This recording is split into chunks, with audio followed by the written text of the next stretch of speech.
伸手可行不离。这是一个人类无法正常生存的小镇，在某些地方温度高达540摄氏度，而且空气中还弥漫着一氧化碳等有毒气体。这个小镇就是电影《寂静岭》和同名游戏的原型，位于美国宾夕法尼亚州哥伦比亚县的中央医院。目前小镇上仅有7名常住居民，而使其沦为鬼城的原因竟是几十年前的一场垃圾场火灾。中央医院曾经是一个人口稠密的采矿小镇，在1890年人口最多时达到2761人。当时镇上有7座教堂、5家酒店、27家酒吧、2家剧院、1家银行、1家邮局和14家杂货店。37年后，该镇无烟煤的产量在宾夕法尼亚州达到了顶峰。但在1962年5月27日这一天，当地的垃圾场发生了火灾，大火通过一个未封闭的煤矿洞口进入到了老矿山的地下迷宫，从此一直燃烧至今，已经将近60年。几十年来，地下大火悄悄地沿着富含煤炭的矿床爬行，通过家家户户的地下室，将热的有毒的气体排入城镇。随着恐怖的加剧，居民们开始意识到地下大火很难熄灭。虽然地面上没有明显的火焰，但居民们却生活在史诗般的无肉烧烤之中。1984年开始的价值4200万美元的政府搬迁计划，最终于2005年结束。在2002年的时候，政府就撤销了小镇的邮政编码。2013年，镇上仅剩下的7名居民与州政府达成协议，允许他们留在中央医院，直到他们去世。如今，大火在地下90米深、15平方公里的区域中燃烧，地面上大部分建筑物均已被夷为平地。近年来，宾夕法尼亚州环保部门虽然极力劝阻游客到小镇游玩，但越是劝阻，游客却越多。而如今，中央医院已经发展成为一个旅游景点，游客们热衷于参观空荡的街道和房屋，其中最吸引人的就是被废弃的61号涂鸦高速公路。地下大火致使路面裂缝并渗出有毒烟雾，因此这段路也被粉丝们重命名为死亡之路。目前在中央医院保存比较完好的建筑就是这座白色的教堂。一位从教堂后面走过的老人说，他过去62年来一直住在中央医院，预计这场地下大火还会继续燃烧250年。100多年前，在非洲南部纳米比亚的沙漠中，一名工人在一场沙尘暴中丢失了一辆牛车。几年后，丢失牛车的地方竟变成了一座繁华的德国风情小镇。鼎盛时期，小镇上居住着1000多名德国殖民者及其家属，另外还有800多名当地土著工人。后来，小镇被人类彻底抛弃，现在大自然温情地回收了它。连年不断的风沙已经将小镇上一座座特色的德国建筑摧残得体无完肤，沙丘也扭捏地挤进了房间，形成了诱人的曲线和超艺术的造型。这座曾经非洲最富有的小镇，也可以说是当时全世界最富有的小镇，如今早已沦落成了你是风儿我是沙一般的寂寞鬼城。但沙丘和建筑所塑造出来的光影，却无心插柳般将这鬼城变成了摄影师的天堂。这座沙漠鬼城名为科尔芒斯科普，位于纳米比亚被称为禁区的沙漠中心地带，距离最近的港口城市吕德里茨还有10几公里。虽然小镇坐落于沙漠中央，但它也曾拥有过奢华的配置，包括医院、邮局、酒吧、制冰厂，还有一处类似保龄球的9柱球游戏草场，一座雇佣当地杂耍艺人和戏剧演员的娱乐中心，以及数家欧洲歌剧公司。而这一切繁华的起源，都是因为当地在月光下就能看见的遍地钻石。科尔芒斯科普是非洲第一座开设有轨电车的小镇。1908年的一个晚上，铁路工人扎卡里亚斯·勒瓦拉正在清理铁轨上的沙土，在微弱的月光下，他发现沙子表面有很多石头竟然闪烁着光芒。后来他的德国老板确认，这些石头竟然都是钻石。荒漠中遍地钻石的消息不胫而走，越来越多的人来沙漠淘宝。4年后，一座奢华的小镇拔地而起，小小的沙漠孤城每年能产出100万克拉的钻石，占到当地全世界钻石总产量的11.7%。从此，富有的科尔芒斯科普镇一下子变成了贫瘠沙漠里的奢华尖塔。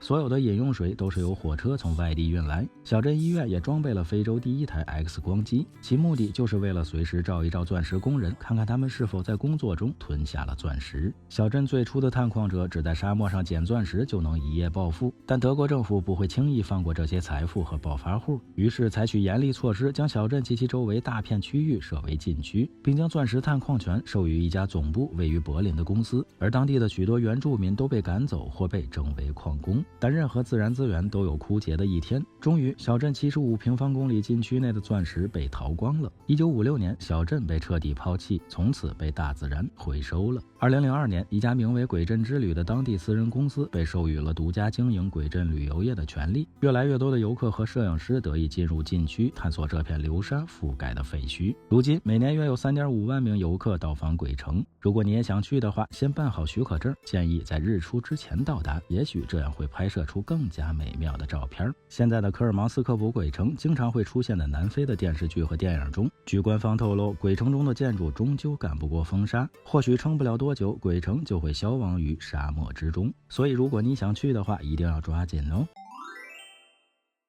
在印度洋上有这样一座被遗弃的鬼岛，就好像咱们聊过的浙江舟山后头湾村，又如丛林覆盖的失落之城吴哥窟。这里曾被英国人称为东方巴黎，拥有豪华的房屋、巨大的教堂，但如今却已被大自然无情收回。这就是令人毛骨悚然的殖民地定居点罗斯岛，一座位于印度安达曼群岛中的病态迷人的鬼城。罗斯岛以海洋测量员丹尼尔·罗斯船长的名字命名。1788年，他们发现了岛屿，并在岛上建立了医院和疗养院，但由于恶劣的天气条件和超高的死亡率，罗斯岛很快被他们遗弃了。直到1857年，英国选择远离印度大陆1000多公里的罗斯岛作为关押印度叛乱分子的孤立的刑事殖民地。因为根据古代印度教经文，跨越大海是一种禁忌，会导致一个人丧失社会尊重。罗斯岛的面积只有 0.3平方公里，但全岛都被厚厚的原始丛林覆盖。印度囚犯在岛上清理丛林，修建各种建筑。随着刑事殖民地的逐渐扩大，囚犯们被转移到临近岛屿的监狱。罗斯岛成为了安达曼群岛的行政总部，同时也是高级官员及其家属的独家定居点。然而，曾经充满活力的社交场景和热带花园都被1941年的大地震和日本人的入侵完全终结。1945年，随着二战的结束，英国人又重新占领了罗斯岛。但在1947年印度独立之前，英国的这块殖民地被解散，从此罗斯岛被彻底遗弃，直到1979年才被印度海军接管。现在，罗斯岛仍旧由印度海军控制，岛上还保留有正在被大榕树慢慢吞没的英国人留下的所有现代化设施。早在20世纪初，英国军官为了狩猎，将许多鹿引进到了安达曼群岛。如今，野生的鹿和孔雀是罗斯岛上唯一的居民。罗斯岛是紧邻布莱尔港口的一座小岛，如今已成为一个热门的旅游目的地。岛上不但有人行道，还有电瓶车和小商店。游客们通过岛上精心编排的灯光、声音表演，可以更进一步的透过现在的废墟了解其曾经的辉煌。印度的安达曼群岛和尼科巴群岛位于孟加拉湾，是一个由572个热带岛屿组成的孤立群岛，其中只有38个有人居住。与印度相比，它们更靠近东南亚，以其迷人的海滩、繁荣的海洋生物、丰富的珊瑚礁和大面积的原始森林而闻名。然而最有名的还要说印度洋中这座恐怖迷人的罗斯鬼岛。这是一座从未使用过的游乐园，摩天轮静止在生锈的铁架上，碰碰车早已锈迹斑斑、破烂腐败，其场地更是杂草丛生。废弃的幼儿园房间散落着玩具，满地的儿童防毒面具更是触目惊心。一幕幕人类仓皇逃离后留下的景象，仿佛时间仍旧凝固在当时的紧张时刻。空旷的学校书桌上还有来不及收拾的书籍，空无一人的游泳池采光倒是非常不错。令人毛骨悚然的是，到处留下的前苏联的痕迹，带给人们的不仅是世界末日的景观，还有前苏联残暴乌托邦的快照，以及其背后的灾难故事。切尔诺贝利这个地方大家都应该非常熟悉，30多年后，切尔诺贝利这个名字仍然让人感到害怕。1986年4月26日，世界上最严重的核泄漏事故再次发生，其核辐射程度相当于广岛原子弹爆炸辐射的400多倍。但如今这片半径30公里的隔离区却吸引了成千上万的好奇游客，而且已经成为了乌克兰的一张旅游名片。曾经繁华的普里皮亚季镇是许多核电站工人的家，5万居民在爆炸发生后的第2天就被匆匆撤离，从此几乎再没有人回来。参观切尔诺贝利被游客们称为黑暗旅游，因为这里的核辐射仍然存在，游客要签署免责声明，被要求不允许触摸任何物体或植被，通常辐射量都会是正常水平的10倍。但旅游公司已经承诺跟着导游走绝对安全。尽管如此，在离开时游客都要经过扫描仪检测，如果扫描仪报警响起，警卫会在游客离开前扫除身上残留的放射性尘埃。切尔诺贝利核事故是国际核事件等级中最高的7级核事故，其放射性尘埃甚至都飘到了瑞典和威尔士。切尔诺贝利位于乌克兰首都基辅市以北100公里的地方。当游客们谈到访问切尔诺贝利时，通常指的都是核电站本身，但禁区实际上包括一些城镇和一个大型的森林区。切尔诺贝利之旅将在禁区内的许多不同景点中停留。乌克兰为此还推出了旅游地图，特别标注并介绍了切尔诺贝利隔离区内的6个重要景点。发生事故的4号机组反应堆及核电站冷却水渠，被废弃的普里皮亚季鬼城，曾驻扎大批军人的切尔诺贝利2军营，用于探测远程导弹的巨型雷达站，切尔诺贝利城行政中心，核污染救援设备坟场等。同时还标记出了隔离区内主要的动物，如熊、鹿、野马、狐狸和狼经常出没的地点，还有核电站冷却水渠和水库边给大鲶鱼喂食的地方。实际上，在人类离开30年的时间，隔离区早已变成了野生动物的天堂。没有人类，地球会不会变得更好呢？在这里喂食狐狸是游客们最常见的举动，聪明可爱的小狐狸都懂得要将三明治带回去分享。从乌克兰首都基辅到切尔诺贝利需要2个小时车程，一日游的费用大概每人100多美元，通常是10人左右的小团出发。当然，如果觉得不过瘾，还可以参加2天、3天甚至更长时间的核辐射深度游。对于摄影师来说，私人旅游的形式会是最佳的选择。冬季隔离区内常常是厚厚的积雪，非常安静甚至怪异，许多人更愿意在温暖的月份访问切尔诺贝利。秋天的树木看起来很美很漂亮。当年发生事故的4号核反应堆正在被一个新的石棺覆盖，大约200吨放射性物质会被继续封存100年。当你漫步在隔离区内空旷的村庄、城市、道路和森林中，也许会有一种神奇的感觉，仿佛自己就是地球上的最后一个人。你觉着呢？关于鬼城鬼楼，咱们之前已经聊过很多。今天呢，咱们还要再聊一座世界知名的烂尾楼。这座烂尾楼在城市中显得非常突兀，曾经也有着相当漂亮的规划，但至今已经烂尾20多年。不过令人不解的是，此楼越烂反倒知名度越高，前来打卡的国际游客越来越多，尤其是47层的顶楼平台，更是成为了城市探险者和旅游摄影师的欢乐聚集地。这座烂尾楼名为沙吞独特大楼，位于泰国首都曼谷的市中心。其商业手册中是这样描述的：沙吞独特大楼是曼谷市中心的一个豪华住宅项目，该塔楼高49层，共有659个住宅单位和54个零售店，距离城铁站不到200米，是曼谷最重要的地标之一，也被公认为是曼谷最美的建筑，同时也是俯瞰曼谷宏伟城市景观和欣赏湄南河魅力的最佳地点。沙吞独特大楼原本应该是一座高耸入云的豪华公寓，但相反的是，它变成了一个令人毛骨悚然的烂尾摩天大楼。当然，这一切还要从20多年前的亚洲金融危机说起。早在20世纪90年代，泰国经济蓬勃发展，未来甚至比以往还要光明，一切事情都显得进展异常的顺利。开发商们到处开发高大的写字楼和摩天大楼住宅，似乎这些高耸入云的建筑真正展现了国家的财富。沙吞独特大楼就是1990年代泰国经济蓬勃发展时开始的主要建设项目之一，它也将成为国家经济快速发展的证明。沙吞独特大楼项目始于1990年，由泰国著名的建筑师及房地产开发商朗山塔苏万所设计，并在其监督下开始施工建设。项目的主要资金来源于泰墨金融证券公司，由斯珀耶公司承建。但经过3年的建设，在1993年，建筑师朗山被捕，并被指控密谋谋杀泰国最高法院院长。尽管谋杀并未实际发生，但与此同时，沙吞独特大楼项目便开始崩溃了。后来朗山在2008年被判有罪，但上诉后在2010年又改判为无罪。不过无论如何，该案中断了朗山对大楼项目的财政支持能力，同时也让许多投资者退出了该项目。此外，1997年的亚洲金融危机最终成为了敲定棺材的最后一颗钉子。随着金融风暴的到来，一瞬间曼谷的房地产市场彻底崩溃，为沙吞独特大楼提供资金来源的金融公司纷纷倒闭，曼谷整个城市的建设都停顿了下来。那时在曼谷大约有300多座摩天大楼成功烂尾，这也是在高速经济发展的表象之下，房地产过度投资和债务重重的必然结果。此后的10年，随着经济逐渐复苏，曼谷许多停工的大楼陆续竣工。当时沙吞独特大楼停工时只完成了80%的工程量，大楼的核心结构主体近乎完工，但内装的基础设施还未施作，而隔间墙与结构细节，尤其是上层的还未完成。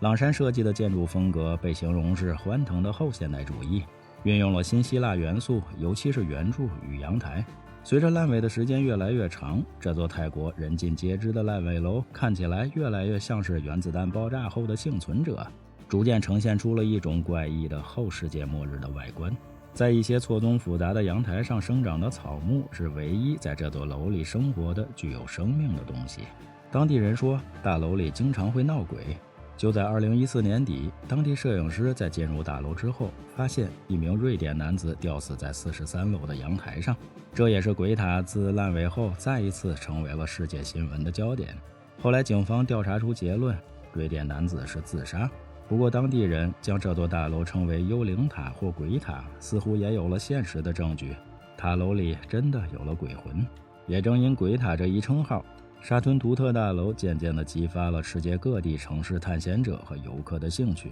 因为他们希望看到建筑物破裂和腐烂的内部，同时挑战自身的胆量和体力，登上47层楼顶，还可以欣赏曼谷最美的独特的风景。爬鬼塔也慢慢地成为了全世界游客相互炫耀的资本。正如一位博主在自己的文章里写道，在曼谷的一天早上，我在旅馆吃饭时，无意中听到了一位美国游客和一位澳大利亚背包客之间的奇怪对话。美国游客说，哥们儿，你没爬过鬼塔吧？澳大利亚背包客的咖啡杯悬在半空中，气急败坏地说，鬼塔？没有去过鬼塔啊。后面的事情很容易猜到结果了，我和那个澳大利亚人当天下午就一起去爬了鬼塔。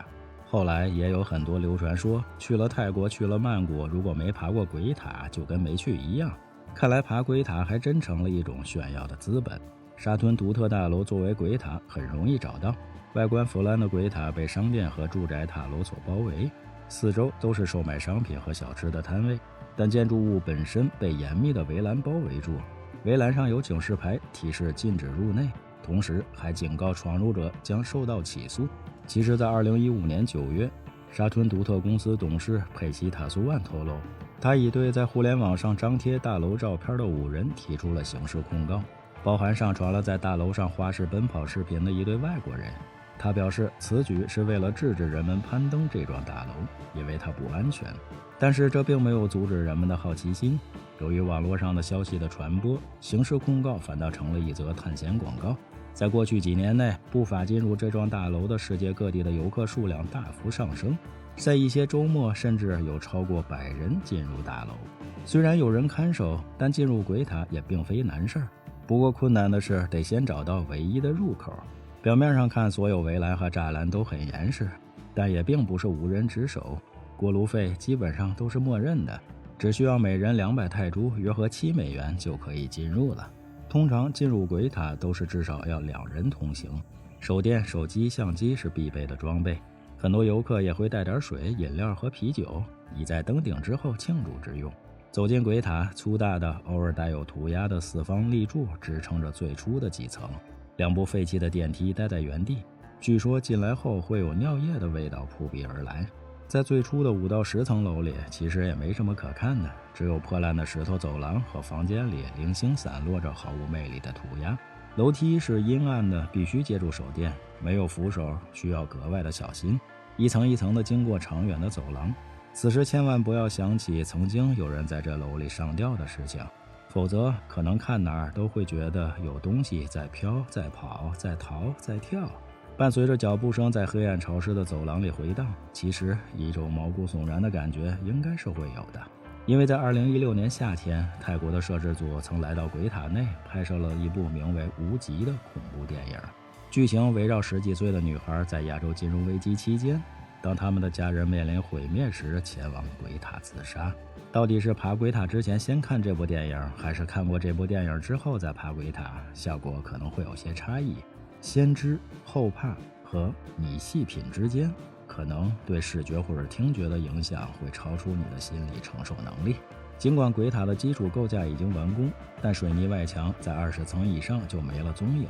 留下的只是暴露在外的金属和盖了一半的屋顶。钢筋向四处伸展，建筑废料也堆得到处都是。废弃的房间里摆满了奇怪的物品，从废弃的石柱钢筋到马桶浴盆。此时此刻，总有一种置身于恐怖片现场的感觉。在30多层之后，大多数阳台变得一模一样，有的甚至没有任何围栏或障碍物。进入鬼塔，最终的胜利一定是在顶楼拍照庆祝一番。这楼顶距离地面大概170多米，站在楼顶不仅可以欣赏曼谷城市的风景，还可以拍出很多提心吊胆的视频或者照片，这也足够拿出来炫耀的了。热闹的时候，顶楼能够聚集数十上百人，大家欢聚一堂，看起来都享受到了挑战自我的又一个小胜利。很多游客爬上鬼塔是为了欣赏日出或日落，尤其是晚上来欣赏夜景的特别的多。虽然俯瞰曼谷的景色令人叹为观止，但曼谷的天气非常炎热潮湿，待久了可能也不会感到特别的舒适，毕竟上来了总归还是要下去的。关于沙吞独特大楼烂尾的原因，刚才咱们已经详细聊过，但在当地居民当中还流传有其他几种说法。有说法认为大楼闹鬼，因为大楼原址可能是个墓地。另一派流传的说法认为大楼的阴影遮住了旁边的龙泉寺，有不祥之兆导致大楼不能完工。据说泰国有一条民间禁忌，寺庙附近不宜建高楼，当地人都认为这是对佛不敬，会招致灾难。最后再多聊几句，为什么这座烂尾的鬼塔没有人愿意接盘呢？一是觉得大楼不吉利，因此不愿意接手；二是相对实际的说法。当地的建筑工程师说，许多未完工的大厦很难支撑10年以上，即使不遭受重大的结构性损坏，但曼谷的湿热气候也足以让它们逐渐风化瓦解。这些建筑虽然不一定会倒塌，但维修或加固其摇摇欲坠的梁架就需要一笔高得让人无法承受的开支。和其他地方相比，泰国当地的法院和政府官员在强迫破产投资者处理其所持地产方面的积极性并不高。许多有影响力的家族在破产后仍旧能够把持着他们无用的资产。此外，在曼谷还有足够多的土地，开发商因此不必非要拆除过去的烂尾楼，他们可以在其他地方另求发展。没有人能够接盘，那沙吞独特大楼注定会一直烂尾下去。不过最后还要提醒一下大家，荒废多年的泰国鬼塔虽然早已名声在外，但也尽量不要冒险去攀爬，毕竟那里并不是非常安全。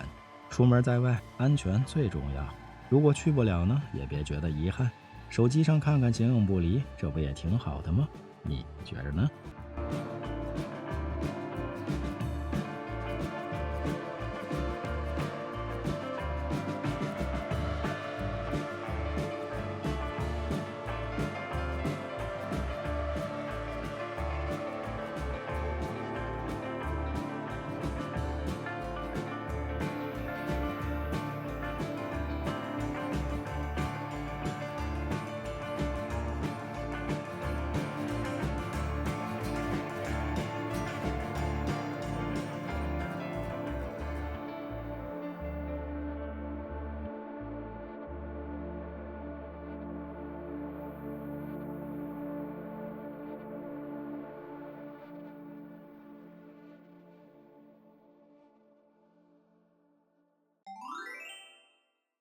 日本被遗弃的战舰岛充满了腐烂和黑暗的秘密。战舰岛的历史很复杂，但清楚的是，当人类离开时，大自然将接管，但建筑物会崩塌。距离日本长崎17.5公里的地方，坐落着一个废弃的岛屿，名为端岛，有一起外形酷似战舰，因此也被称为战舰岛。当然，由于其黑暗的历史，也被人们称为监狱岛、地狱岛和幽灵岛。最早的战舰岛只是一小片浅滩，由于煤矿开采，小岛不断被填海扩大，最终面积变成了原来的3倍。混凝土围墙将小岛完全包围。从1887年到1974年，战舰岛一直为日本的工业发展提供源源不断的煤炭。然而，就在这仅有6.3公顷的小岛上，鼎盛时期居然居住着5000多名矿工及家属，因此也成为了当时全世界人口密度最大的地区。可一旦石油开始取代煤炭，煤矿就会关闭，人们就会离开。但随着废弃的混凝土围墙的的破碎和植物的繁盛，这座破败的岛屿引起了那些对历史遗迹感兴趣的人们的注意。当然，战舰岛的过去并不那么简单。在二战期间，日本利用朝鲜平民和中国战俘作为强迫劳工，使得该岛的历史更加黑暗。由于不安全的工作条件、营养不良和极度疲惫，从20世纪30年代到二战结束时，岛上共有1000多名工人死亡。目前的战舰岛于2015年被收录到世界遗产，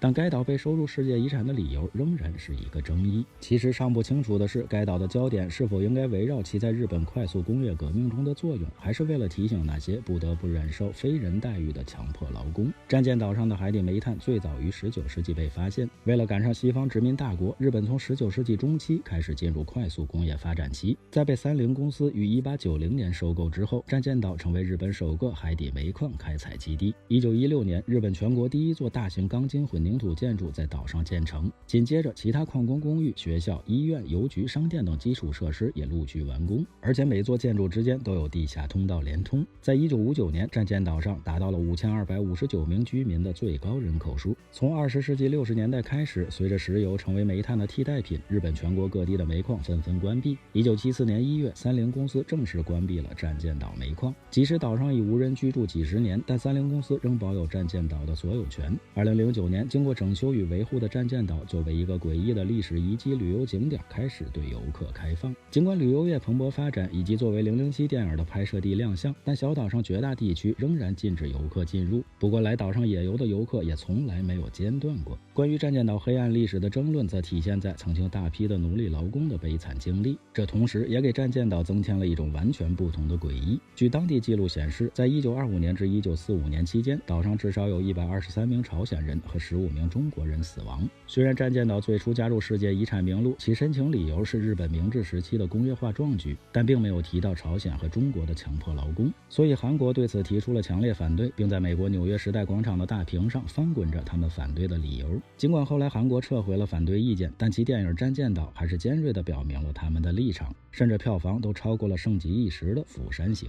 在2015年7月的 WHC 会议上，日本驻联合国教科文组织大使承认，大量韩国人和其他人在20世纪40年代的某些地点被迫在恶劣的条件下工作。然而，由于日本官员一再拒绝使用强迫劳动一词，或将朝鲜工人称为奴隶，因此韩日之间的紧张局势并未完全消散。战舰岛背后的历史是丰富、复杂和黑暗的，但最后我们要记住的是，其黑暗历史同样也包含着中国劳工的悲惨命运。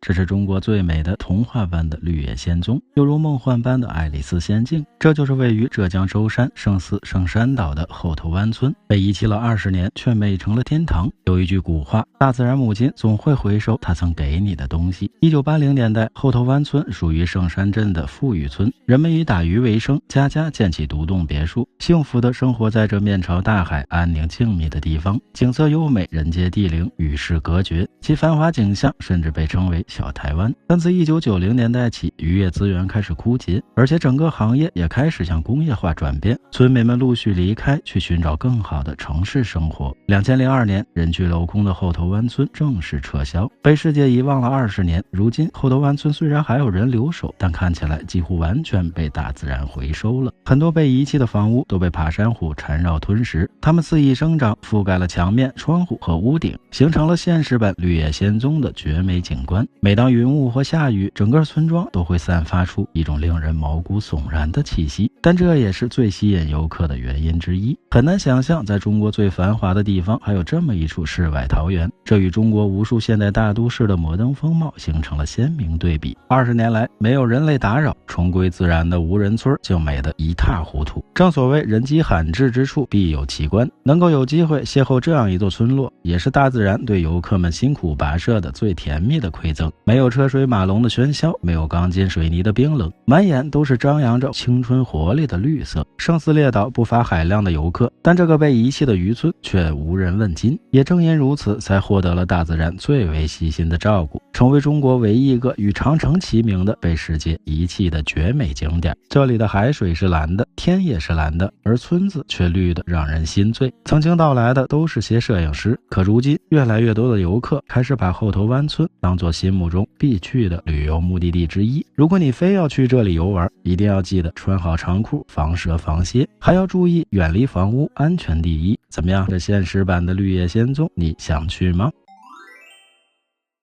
关于鬼城，咱们之前聊过世界上最大的幽灵火车站坎弗兰克，美国阿拉斯加一座大楼的城市惠蒂尔，还有印度洋上被遗弃的鬼岛罗斯岛。其实世界上很多鬼城大都源自于残酷的战争和人祸，但还有一个造就鬼城的原因，那就是国家的解体。正如世界上鬼城最多的国家俄罗斯，在前苏联解体以后，曾经的实验基地、航空中心、各类秘密研究所、私密疗养院以及许多矿山等都变成了阴暗死寂的鬼城。今天咱们聊的这座鬼城被游客们视为后世界末日的最有吸引力的目的地，位于格鲁吉亚阿布哈兹地区被遗弃的前苏联时期的矿业小镇阿卡马拉。阿卡马拉始建于斯大林时代，由几十栋5层住宅楼组成，曾经繁华程度犹如时尚巴黎。这里有酒店、学校、医院、餐厅、文化之家、电影院、寄宿公寓、市场等。一些斯大林新古典主义风格的建筑是2战后被捕的德国人建造的。阿卡马拉处于阿布哈兹东部阿尔兹加河风景如画的山谷中，如今废弃的隧道和已被拆除的铁路变成了完美的放牧场所。走在鬼城里，随处可见奔跑的小猪、荒废的小狗以及惊恐的小猫。尽管阿卡马拉附近的所有8座煤矿都已经废弃，但每栋破败的大楼中依旧还住着1-2户人家。目前大约有20多名居民选择长居于此。走进大楼，有些房间里依旧还保持着人们逃离时的状态。这些场景与切尔诺贝利颇为相似，但阿卡马拉曾经的居民并不是因为核电站爆炸而离开。最终将鬼城延续至今的原因，除了苏联解体后的矿山荒废，还有最重要的也是因为残酷的战争。阿卡马拉隶属于特克瓦尔切利战斗区，这是阿布哈兹东部的一座工业城市。1991年苏联解体时，阿布哈兹借此宣布从格鲁吉亚独立，而随后阿格之间则爆发了残酷的种族冲突。俄罗斯军事支持阿布哈兹与格鲁吉亚作战，有数千难民逃亡到小城阿卡马拉。在惨遭格鲁吉亚军队围控的413天里，阿卡马拉城内数百名居民和难民因爆炸、枪击和饥饿而死亡。战争和经济变革使20世纪70年代住着5000人的小城阿卡马拉一下子几乎重新归零了。阿卡马拉现在看起来就像是后世界末日的书籍或电脑游戏的插图，生锈的垃圾车架、自来水侵蚀、杂草树木扎根在建筑物的墙壁上。虽然有关于将阿卡马拉变成度假胜地的谈判计划，但未被广泛承认的阿布哈兹共和国的普遍贫困和混乱，则意味着这可能不会很快发生。阿布哈兹共和国在格鲁吉亚看来是一块被强盗俄罗斯强占的领土，俄罗斯给阿布哈兹的大多数居民发放了俄罗斯护照，同时也一直支持阿布哈兹脱离格鲁吉亚独立。只是生活在一个政治地图上不存在的地方，阿布哈兹的每一个人似乎都在日复一日的挣扎。也许正因为是斯大林等俄罗斯精英曾经的度假胜地，所以才会诞生出不止一个像阿卡马拉这样的鬼城，你觉着呢？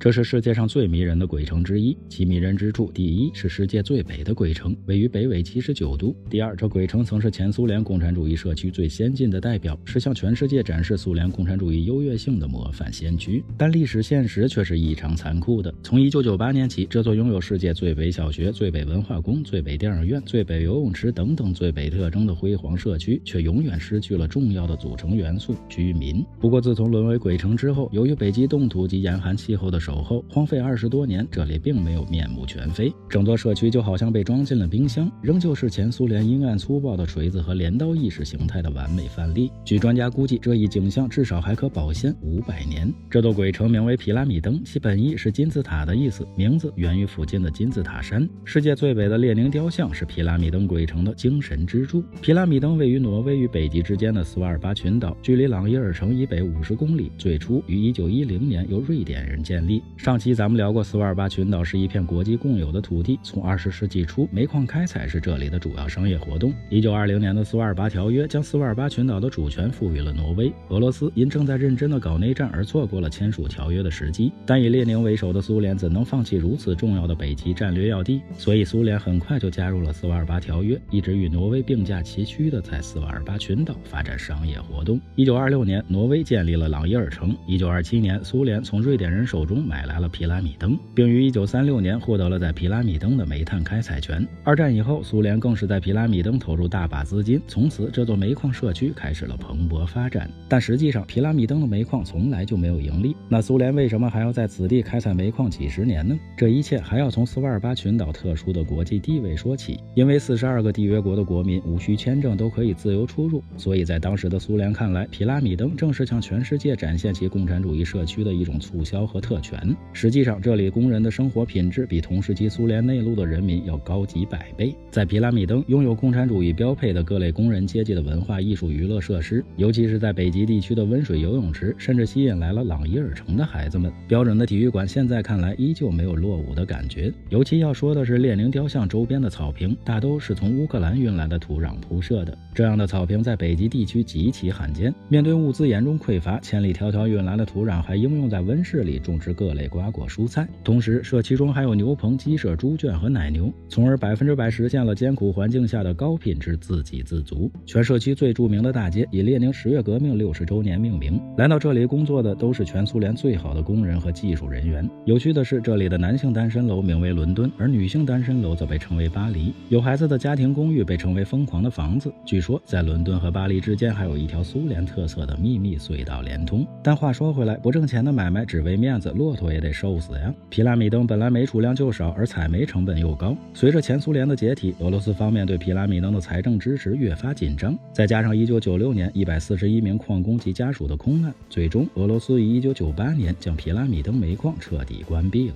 80年代辉煌时期，曾住着1000多人的苏联共产主义社区，在短短的几个月内便人去楼空，沦为鬼城。从2007年起，皮拉米登变成了重返苏联、体验苏联为主题的旅游景点。每年5月到10月，游客可以从朗伊尔城参加每人220到260美金的鬼城一日游。其实，苏联1927年从瑞典人手中买来皮拉米登之后，于1934年从荷兰人手中又买了另一座煤矿社区巴伦支堡。据说，目前皮拉米登房间里凌乱的状况都是巴伦支堡的煤矿工人搞的，这又是为什么呢？咱们下期继续吧。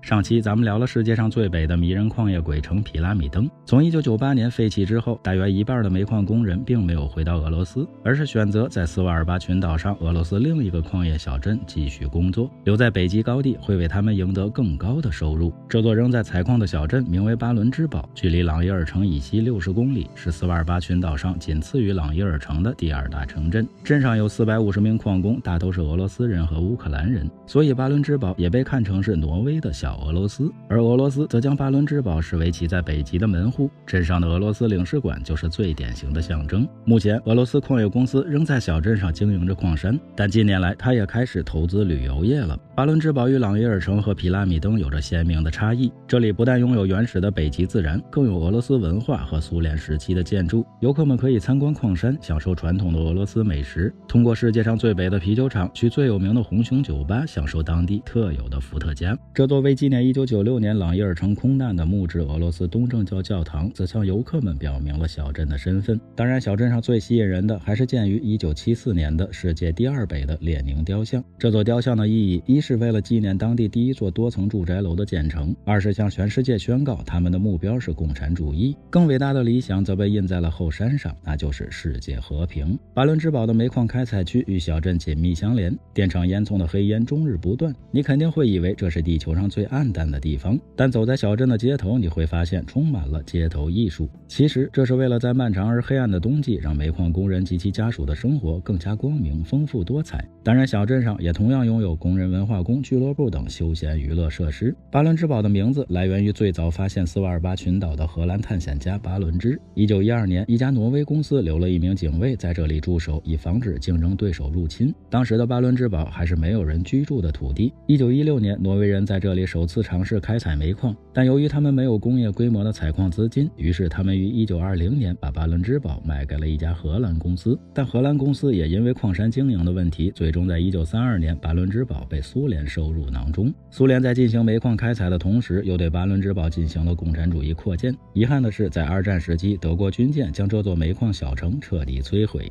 所以我们现在看到的大多数建筑都是70、80年代重新建造的。后来随着苏联的解体，巴伦支堡的建筑又经历了一次重塑和翻新。曾经苏维埃工人阶级宣传的许多例子都消失了，唯一被保留下来的就是列宁的雕像。巴伦支堡希望将自己塑造成一个现代化的俄罗斯社会，而不是苏维埃式的工业城镇。目前巴伦支堡的煤矿仍然还在开采，每年从永久冻土层下方1000多米深的煤层可开采出14万吨原煤，当地的电厂会烧掉3万吨，其余的则都会被运往英国。其实这也谈不上是有利可图了。所以近年来俄罗斯开始在巴伦支堡发展北极旅游。由于挪威没有批准俄罗斯航空公司降落朗伊尔城，所以俄罗斯开辟了从摩尔曼斯克出发的海上路线，每年有3万多名游客前往鬼城皮拉米登和巴伦支堡游玩。这2个煤炭社区的邮局都是由挪威邮政负责。同时从朗伊尔城有冰川和巴伦支堡一日游的路线，中途还会经过另一个废弃的俄罗斯煤矿村格鲁芒特，但去往皮拉米登的一日游则由于海冰的原因只能在夏季运营。很显然巴伦支堡的目标是从肮脏的煤炭小镇转变为俄罗斯的北极旅游门户。这座挪威土地上的俄罗斯小镇你感兴趣吗？来次旅行长一点姿势，有什么问题请留言或者转发点个赞。最后别忘了下期内容更精彩，我们形影